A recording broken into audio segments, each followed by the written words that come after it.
নমস্কার, আমি পিঙ্কিস লাইফ চ্যানেলে সবাইকে স্বাগত জানাই। আজকে আমি বানাবো ডিমের অমলেট কারি বাটা মশলা ছাড়া।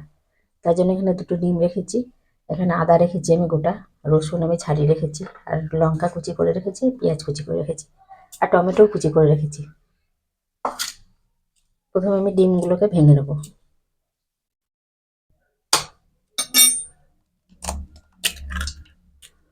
দুটো ডিম আমি একসাথে ভেঙে নেবো।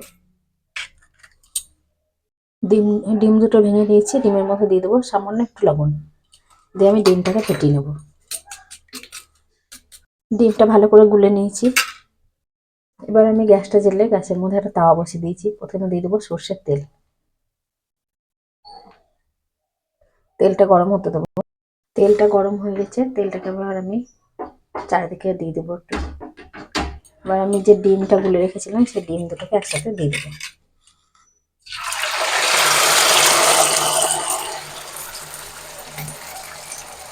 গোটা তাওয়াটার মধ্যে আমি চামচে করে ভালো করে দিয়ে দেবো। কতটা ফুলে উঠছে দেখুন ডিমটা।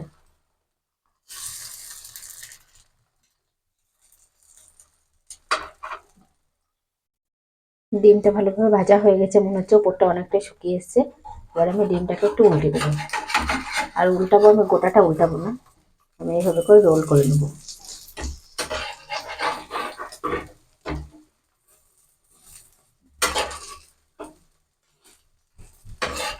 এতে করে ডিমের অমলেটটা অনেকটা মোটা হবে।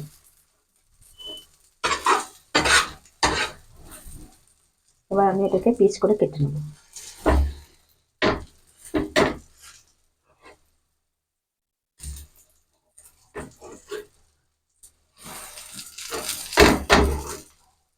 আমি এখানে ছোট ছোট করে পিস করলাম, আপনারা চাইলে বড় বড় করে করতে পারেন।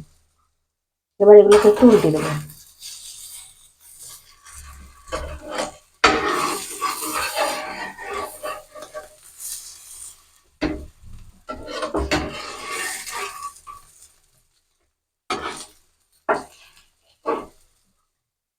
ডিমগুলোকে ভালো করে উল্টে পাল্টে লাল করে ভেজে নিয়েছি। এবার এটাকে সরিয়ে রাখবো আমি।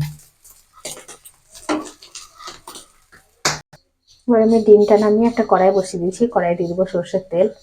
আমি রান্নাটা সর্ষের তেলেই করছি। তেলের মধ্যে দিয়ে দেবো একটা তেজপাতা, আর দিয়ে দেবো অল্প একটু গোটা জিরে।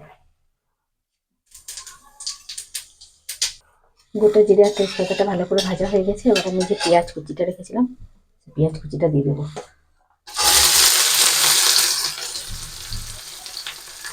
আর দিয়ে দেবো কিছু লঙ্কা কুচি, এতগুলো দেবো না, ঝালটা আপনারা আপনাদের পরিমাণ মতো দেবেন। আমি দুটো লঙ্কা কেটেছি, একটা দিলাম, একটা রেখে দিলাম। পেঁয়াজটাকে একটু লাল করে ভেজে নেব।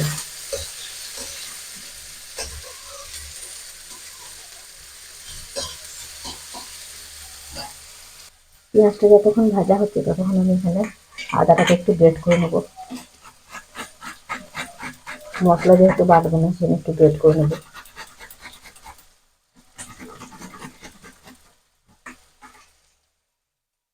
বাকিটা আর দেবো না।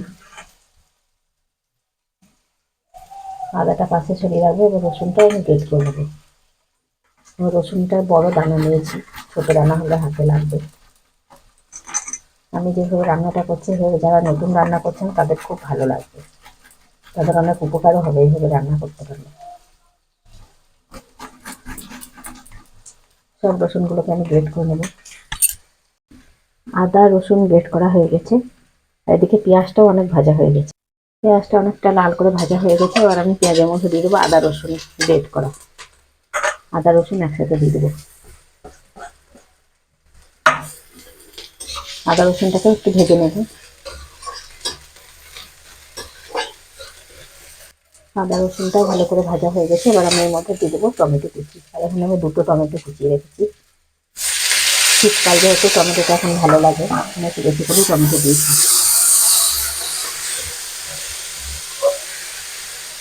টমেটো দেওয়ার পর আমি দিয়ে দেবো লবণ। লবণটা দিয়ে দিলে টমেটোটা তাড়াতাড়ি সেদ্ধ হয়ে যাবে। লবণটা মিশিয়ে দেবো টমেটোর সাথে।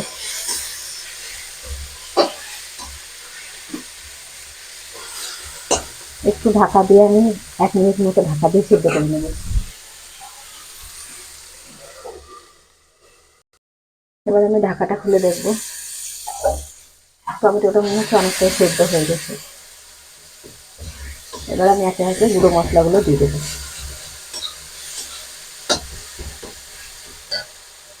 প্রথমে আমি এর মধ্যে দিয়ে দেবো ধনে গুঁড়ো, আর দেবো জিরে গুঁড়ো,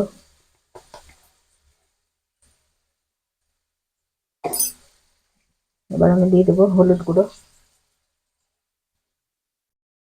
আর এই সময় যদি মনে হয় ধরে যাচ্ছে তাহলে অল্প একটু জলও দেওয়া যেতে পারে, আপনারা চাইলে একটু জলও দিয়ে দিতে পারেন।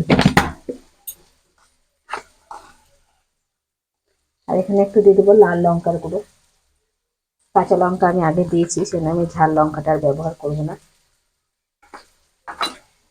লাল লঙ্কার গুঁড়োটা দিলে কালারটা খুব সুন্দর আসবে।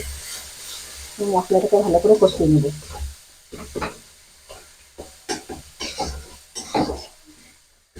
এর মধ্যে মনে হচ্ছে সামান্য একটু জল দিলে ভালো হবে মশলাটা কষানো। একটু জল দিয়ে দেবো, অল্প সামান্য জল দেবো।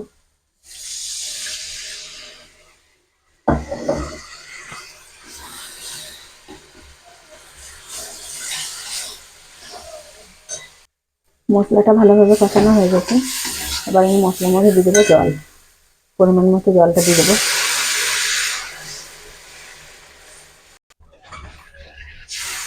ঝোলটাকে একটু ফুটিয়ে নেব।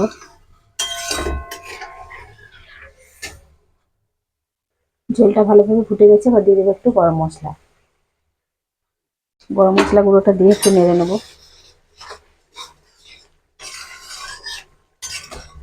গরম মশলা দিয়ে আমি 1 মিনিট মতো ফুটিয়ে নিয়েছি। এবার আমি যে ডিমগুলো ভেজে রেখেছিলাম সেই ডিমগুলো একে একে দিয়ে দেবো।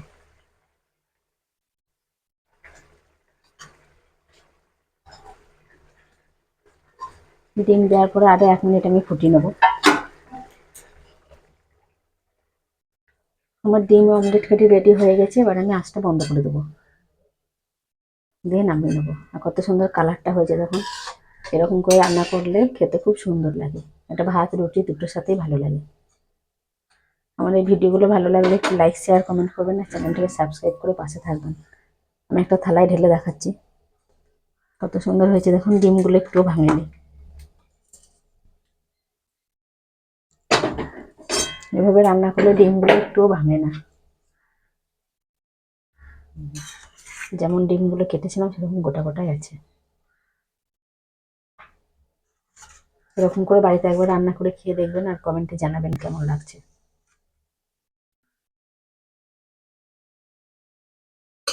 আজকের মতো ভিডিওটা এখানে শেষ করলাম।